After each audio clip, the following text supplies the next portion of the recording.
So for my sermon today, I thought a lot about the story from Romans. And can nothing separate us from God's love? Can anything separate us from God's love? That is a big question, isn't it? What, if anything, could separate us from God's love? Can not attending church or sinful acts or not being the perfect Christian all the time keep us from God's love and our relationship with God?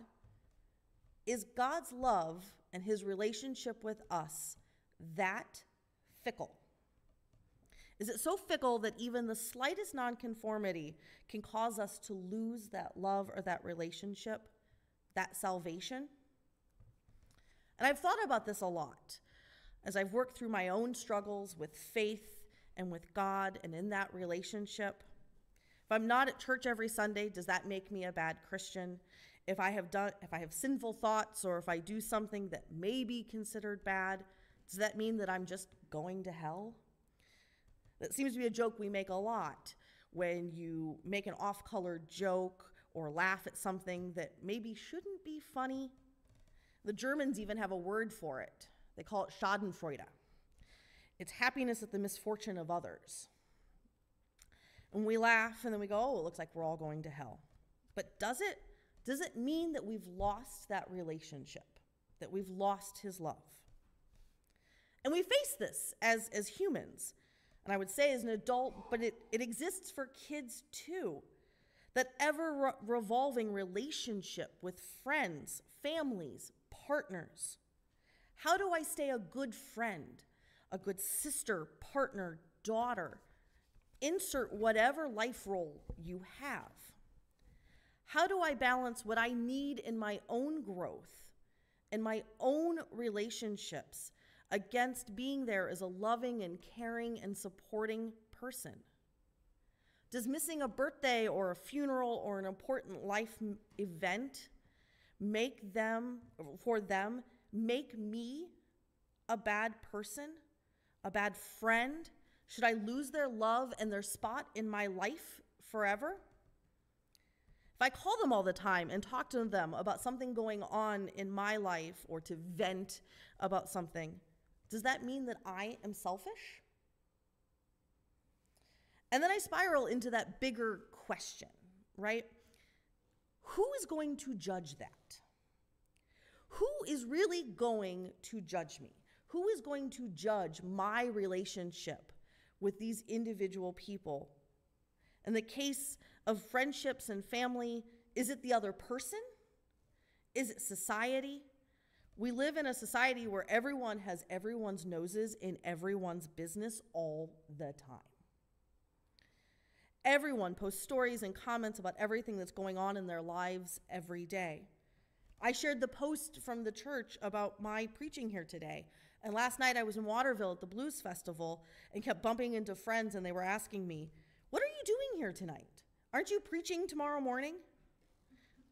I said, yes, I do preach tomorrow morning. I said, "Have you written your sermon yet?" I'm like, "Well, I have, but not completely. I did, in all honesty, I did finish it this morning when I got moved in kind of by the Spirit and kind of more came to me." But people today are very quick to judge, and they're slow to learn. We can look at the cancel culture where people dig up a comment or a post or a tweet from 10 to 15 years ago and then posting it out of context and vilifying that person, not accepting that they may have grown or changed in that 10 years. And those same beliefs may not be what they had thought then. You can look at the comment board on any social media post, on anything that's politically or socially charged, and people are quick to start calling each other names. You're stupid, you're wrong, I'm right, my position is the one that matters. Refusing to accept that we all come at something from different angles, different perspectives and thoughts is something we've lost. My experiences in my life are not the same as yours or yours or yours. Therefore, we come to those relationships from different places. And that is okay.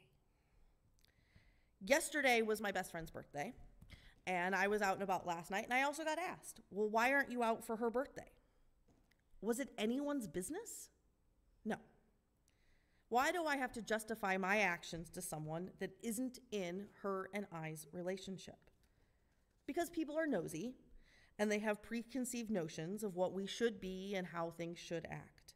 They have their own thoughts and fears and projections, and they're projecting that on everyone else, and sometimes without looking at themselves first. As I thought about this, God's love and God's relationship being fickle and who is going to judge me in the end, I think, can I lose God's love? And who in the end is going to judge me? Who in the end is going to be the one that says that my relationship was the one that was right, or theirs, or this relationship is what was right? And I came across, and one of my favorite songs came up. And it's a song by the band called The Proclaimers. And most people don't readily recognize them. They're a Scottish duo, and they're most famous for their song, I would walk 500 miles and I would walk 500 more. But they have a lot of songs, and a lot of them are about faith. And they have this song that's one of my favorites, and it's called The Light. And the song, when you listen to it, can be a bit harsh. But the song talks about how you can make faith sound easy. You can just hold your hands out, and it will never leave you. Because the light shines on you that helps you to steer and makes everything clear. And for me, that happens a lot. There's a lot of people that say, that I think portray their faith as being easy. That it's just showing up for church. It's just paying tithes. It's just being good. That it should be easy for everybody. But that's not true for everyone. The lyrics continue that, well, it might in your world, but it doesn't in mine. I've been stumbling in the dark for years, and the light just made me blind. The song goes on to talk about how being judged because of my faith is different than yours doesn't make me any less faithful. It doesn't mean I don't believe in God. It just means I don't believe in your interpretation of his words. And it's the bridge that always sticks with me. You don't have to try to scare me to reinforce my faith, sir, because I know one day I'll stand before my Maker, and if I'm found wanting when my case is heard, it'll be by the author, not some interpreter of his words. In the end, the person that judges us is God. So do I think that God's love and his relationship with us is fickle? Do we have to work at his love and his relationship? Well, that begs the bigger rhetorical question, right?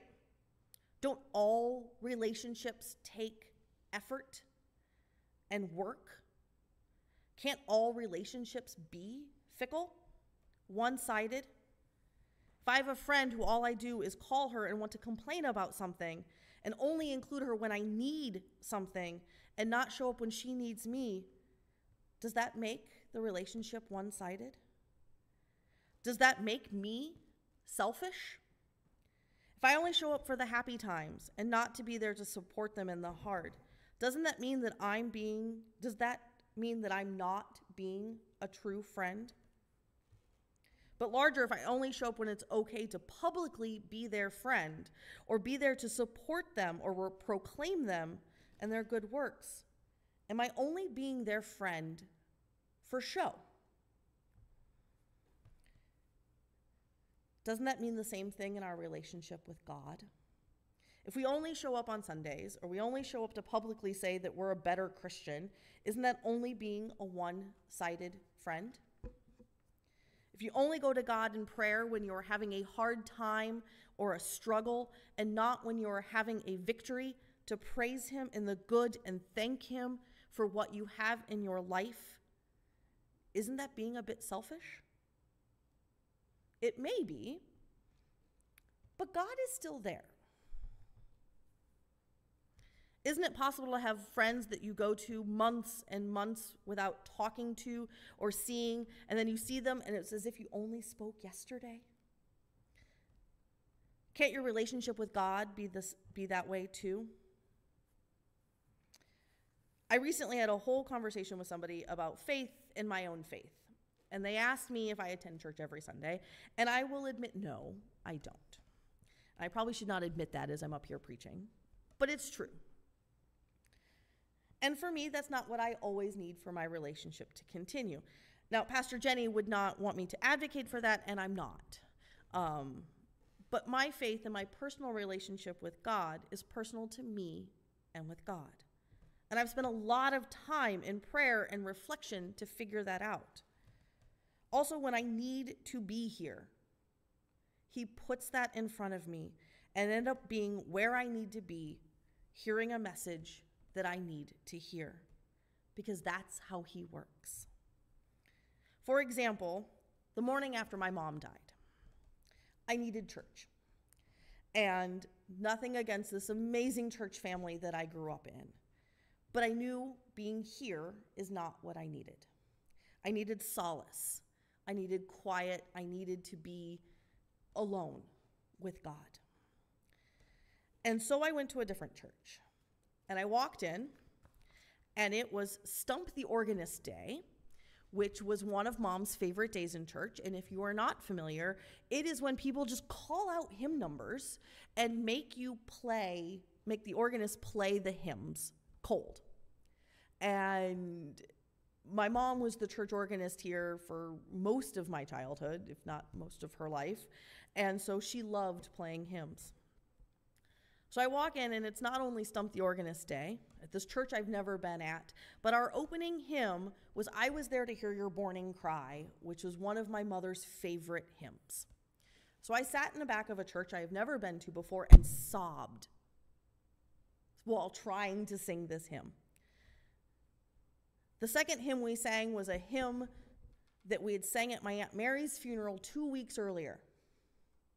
And the message, the sermon that morning, was about being in darkness, and that you will go through a tunnel, and that you will go through trying and hard times, and life will get tough, but there is a light at the end of that tunnel, and it is God. And all you have to do is just keep moving forward, because he will be there. It was a message I needed to hear. God told me I needed to be there, and I was. Because God knew that's what I needed in our relationship. So how do I have a relationship with God that is not one-sided? I think first by figuring out that he will be there no matter what. That he is there in your relationship like your siblings are, like your parents are, like a lot of people are. That they're there no matter what. And I know that sometimes those relationships, they get strained and they get hard. But at their core, some of those relationships are still there. So what do you do when you feel it is broken? I think you should do what you do for any broken relationship. Talk to that person. Sit with them. Talk to him. Talk to him while you're doing the dishes. Talk to him while you're mowing the lawn. Ask him, God, how can I be a better friend with you? What do you need from me? You show up for me in every possible way. But how can I show up for you? How can I be better? And you make that a private relationship with God. You grow that relationship in your faith and with him. And you realize that these relationships change. All relationships change. The relationship I had with my sister as a kid is not the same as the relationship I have with her as an adult, because we're different people.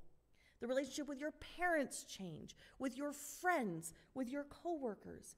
As you grow and as you become a better person or a different person, those relationships change, but they take work. You don't care, as you're growing that relationship, about what everyone else around you is going to say. They are going to judge you. They're going to look at your relationship through their lens. If they're a front row church-going person and you're not there, they're going to judge you for it.